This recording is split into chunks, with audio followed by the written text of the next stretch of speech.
Ya, selamat pagi saudara. Assalamualaikum warahmatullahi wabarakatuh. Masih dalam serial sharing session, serial dakwah Inna dina indallahil Islam.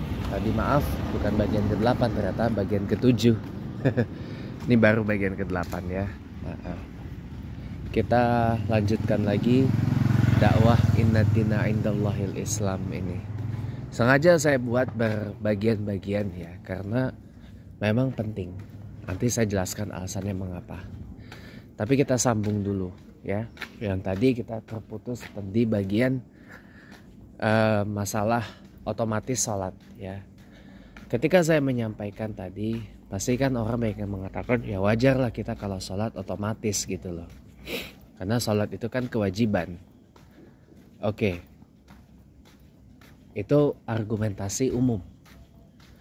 Ya, sholat itu adalah sebuah kewajiban. Kewajiban bagi kita umat Islam.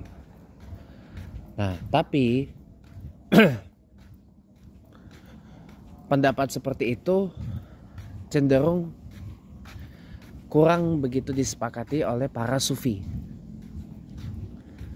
Para sufi, orang-orang ahli tasawuf ya, mengatakan bahwa sholat itu bukan hanya sekedar sebuah kebutuhan. Ini udah saya pernah terangkan di bagian kedua dan di bulan Ramadan yang lalu. Ya, orang sufi mengatakan sholat itu adalah sebuah kebutuhan. Kebutuhan spiritual kita, kebutuhan rohani kita, dan kebutuhan untuk kita bisa terus berinteraksi dengan Allah Subhanahu wa Ta'ala. Jadi sholat itu dianggap sebagai sebuah kebutuhan atau dijadikan sebagai sebuah kebutuhan, bukan sebagai sebuah kewajiban. Karena bagi para sufi, kalau sholat itu hanya dianggap sebagai sebuah kewajiban, maka dia akan cenderung ya pilih-pilih gitu loh. Akan cenderung tidak tulus dalam melaksanakan kewajiban itu. Tapi kalau kebutuhan berarti harus dipenuhi. Apa yang dibutuhkan? Siapa yang butuh sholat?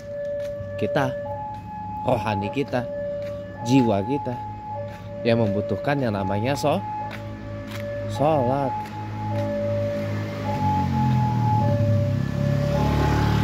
Ya. Jiwa kita yang membutuhkan yang namanya sholat. Rohani kita yang membutuhkan yang namanya sholat. Gitu. Jadi yang butuh sholat siapa? Bukan Allah, kita yang butuh sholat. Kenapa kita butuh sholat? Karena sholat itu sebagaimana yang suka saya sampaikan adalah representasi wujud dari bentuk penghambaan kita, penundukan diri kita, perendahan diri kita di hadapan Allah Subhanahu wa Ta'ala, penguasa langit dan bumi dan penguasa seluruh manusia. Rabbus samawati wa rabbul ard wa rabbun nas. Itu yang selalu saya sampaikan.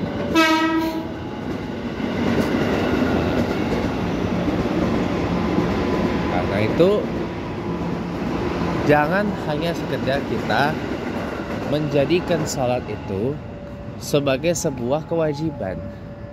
Karena kalau kita memahaminya sholat itu adalah sebuah kewajiban, maka kita pasti akan melaksanakan separuh-separuh. Contoh misalkan, kita ada kewajiban misalkan. Kewajiban bernegara apa? Ya. Misalkan hari Senin upacara bendera di sekolah maupun di kantor-kantor pemerintah. Itu kan ada orang yang memang senang atau semangat mengikutinya, ada juga orang yang tidak bersemangat mengikutinya. Karena bagi orang, ngapain lah upacara bendera ya kan? Gitu, nggak penting banget, nggak ada guna banget kan, dan sebagainya. Makanya waktu saya sekolah dulu, kadang-kadang hari Senin itu ada upacara, kadang-kadang juga tidak ada upacara. Walaupun itu wajib sebenarnya, ada satu kewajiban kewajiban kita sebagai warga negara. Atau yang paling simpel aja deh, sikap sempurna saat lagu kebangsaan Indonesia Raya dikumandangkan atau diperdengarkan. Kan wajib itu kita lagu Indonesia Raya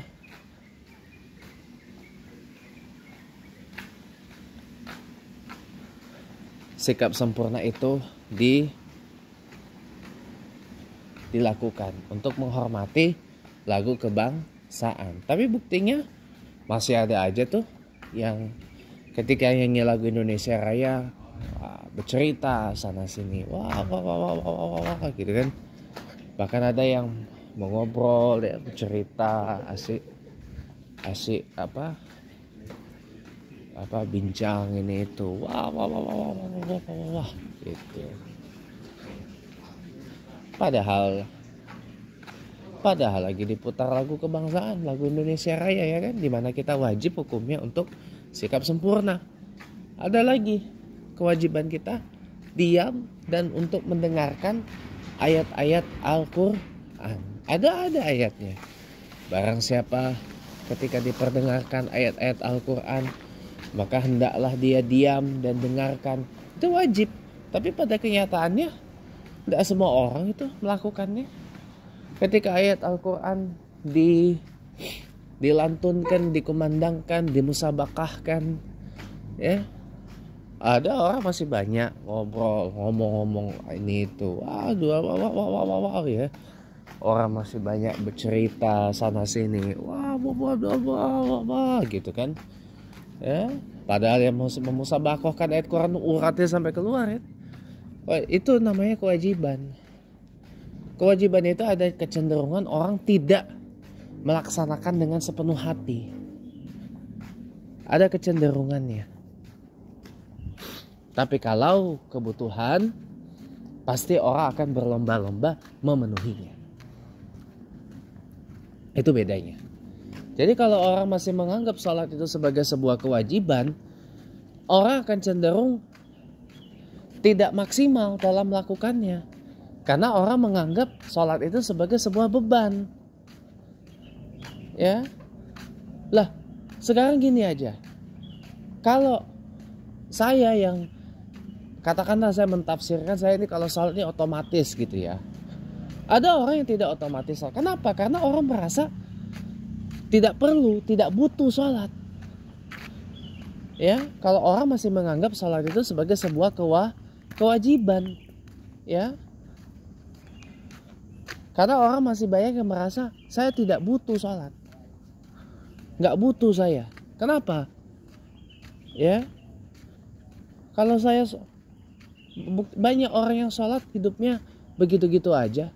Nggak berubah gitu kan. Loh, bukan masalah itu. Sholat itu bukan untuk tujuannya mengubah hidup kita dari melarat jadi elit, dari miskin jadi kaya. Bukan itu tujuannya. Itu namanya Anda memanipulasi sholat, pemirsa. Itu namanya kita memanipulasi sholat itu. Jangan, saya bilang. Jangan.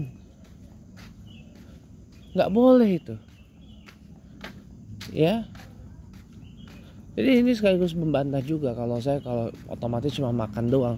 Kalau sholat mah saya otomatis. Tapi kalau saya ngomong begini, ya sholat itu mah kewajiban. Gitu. Sholat itu mah kewajiban. Gitu. Ya kan? Tapi kalau orang masih menganggap sholat itu sebagai sebuah kewajiban, akan cenderung nggak sepenuh hati melakukannya. Benar? Lah buktinya, nih saya kasih tahu ya. Buktinya masih banyak orang ketika azan berkumandang bersuara, wah gitu kan.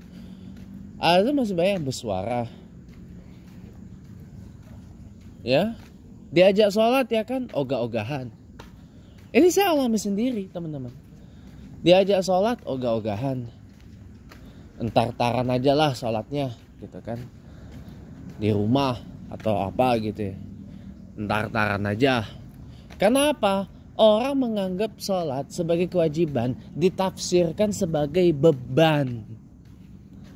Sebagai sesuatu yang tidak menyenangkan. sebagai sesuatu yang tidak mengasyikkan. Itu kalau orang menganggap sholat itu masih sebatas kewajiban. Orang pasti akan menyandra dirinya sendiri dengan pemahaman sholat itu adalah sebuah beban.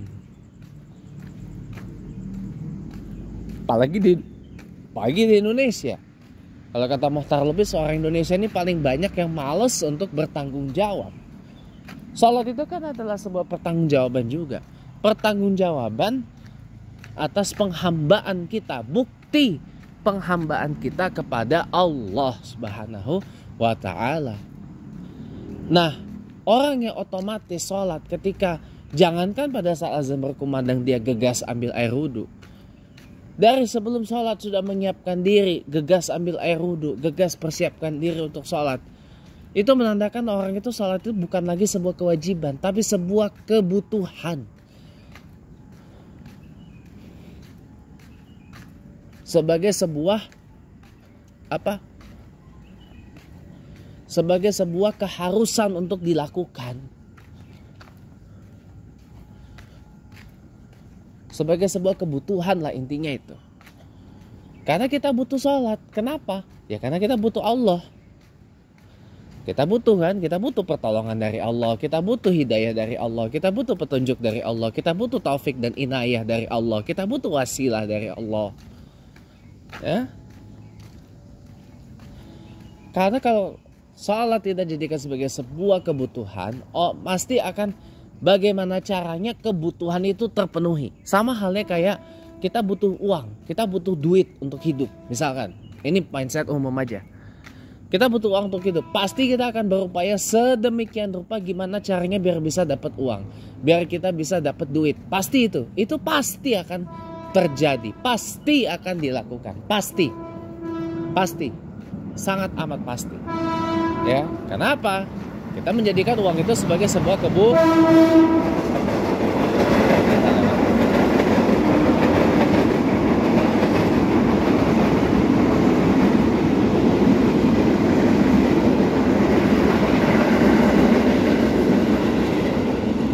karena kita menjadikan uang sebagai sebuah kebutuhan.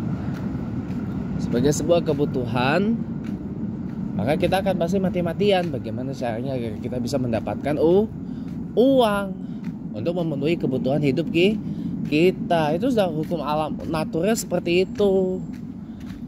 Nah, kalau sholat jadi kebutuhan, ya akan otomatis bagaimana caranya biar kita bisa sholat. Bagaimana sholat itu kita usahakan agar diterima oleh Allah Subhanahu wa ta'ala. Gitu. Bukan ya sholat, yang penting sholat lah, urusan diterima apa kagak mah urusan Allah itu. Nah, kalau sholat kita jadikan sebagai kebutuhan, kita akan berusaha sedemikian rupa bagaimana sholat kita diterima oleh Allah Subhanahu wa ta'ala. Dalilnya banyak, tapi tidak bisa saya bahas semua karena waktu. Ya, misalkan bagaimana sholat yang diterima oleh Allah. Kalau kita sholat, maksudnya kita tidak jalan, salah satunya. Kalau kita sholat, kita nggak main dukun. Kalau sholat, kita nggak gibahkan orang. Kita nggak gosipin orang. Kalau sholat kita nggak melakukan tindak-tindakan yang mengarah pada tindakan-tindakan yang haram. Nah itu diantara sholat yang diterima oleh Allah Subhanahu wa ta'ala. Karena ada orang yang sholatnya ditolak oleh Allah Subhanahu wa ta'ala. Ada juga, tapi pembahasannya tidak sekarang. Ya salah satunya gini deh, saya kasih satu aja deh. Orang sholat tapi masih melakukan tindakan-tindakan yang mengarah kepada perbuatan haram. Nah itu salah satu ciri sholat yang tidak diterima oleh Allah tuh yaitu salah satunya. Tapi kalau mau yang lebih rinci lagi nanti kita akan bahas pada waktunya ya. Jadi para pemirsa ya, jadi jangan kita jadikan sholat itu terus kita dalam pandangan sholat itu adalah sebuah kewajiban. Jangan. Karena pasti orang akan tidak tulus dalam melakukannya. Tapi jadikan sholat itu sebagai sebuah kebutuhan. Pasti orang akan berlomba-lomba untuk bagaimana supaya kebutuhan spiritual kita terpenuhi, kebutuhan akan rasa penghambaan kita kepada Allah terpenuhi. Mudah-mudahan ada manfaatnya ya. Makanya kita belajarlah menjadi orang Islam yang sofistik, yang suci gitu loh. Maka kita akan menjadikan salat kita bukan sebagai sebuah kewajiban, tapi sebagai sebuah kebutuhan primer di atas kebutuhan primer duniawi, yaitu pangan, sandang, dan papan. Nasrul minallah fathu khair wa syarrul mu'minin. Allahumma ja'alna bi ahli shalah wa ja'alna hubbatis shalah wa taqabbal sholatina. Wassalamualaikum warahmatullahi wabarakatuh.